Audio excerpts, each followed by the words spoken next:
Hello guys, কেমন আছেন সবাই? আশা করি ভালো আছেন। আজ আমি রান্না করছি মাছ আলু দিয়ে, কাঁকরোল দিয়ে, আর এদিকে আছে সজনে পাতা। ওটা আমি রান্না করব ডাল দিয়ে।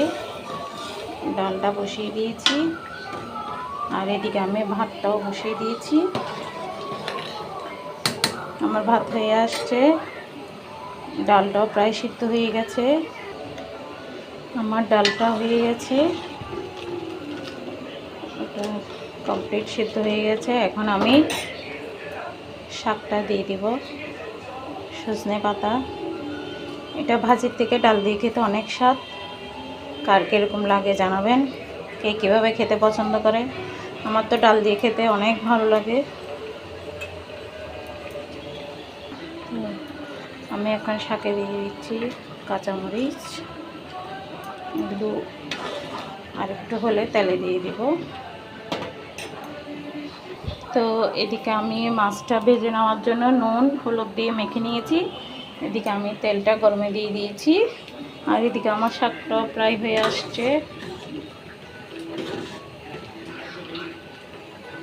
তেলটাও গরম হয়ে আসছে।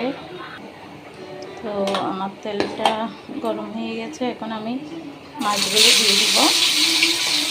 আচ্ছা, আমি মাছ রান্না করতেছি তেলাপিয়া।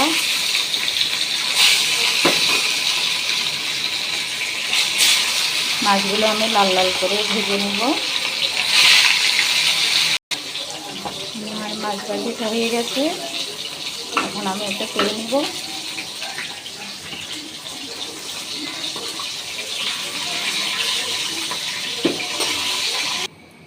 আমার শাকটা হয়ে গেছে, এটা এখন আমি তেলে দিয়ে দিব। আমার তেলটাও গরম হয়েছে, এখন দিয়ে দিচ্ছি আমি রসুন। অনেকে আবার শাকটা পেঁয়াজ দিয়েও খেতে ভালোবাসে, তবে আমার পেঁয়াজ থেকে রসুনটা বেশি ভালো লাগে শাক দিয়ে, তাই আমি রসুন দিয়ে তেলে দিচ্ছি। এদিকে আমি মাছ রান্না করার জন্য দিকে তেলটা বসিয়ে দিয়েছি, মাছটাও রান্না করে নেব।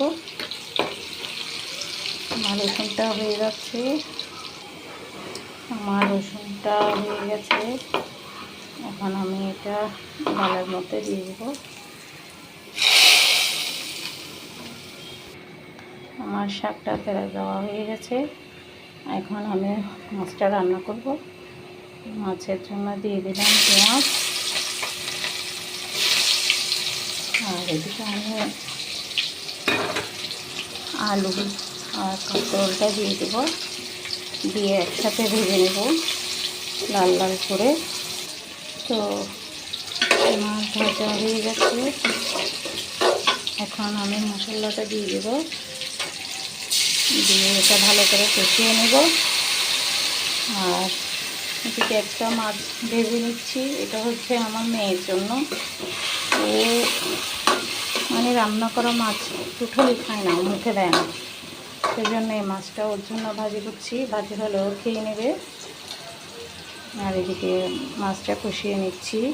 তো আমার মাছের মশলা কষানো শেষ, আমি মাছটাও দিয়ে দিয়েছি। এখন আমি এর মধ্যে জলটা দিয়ে দিব।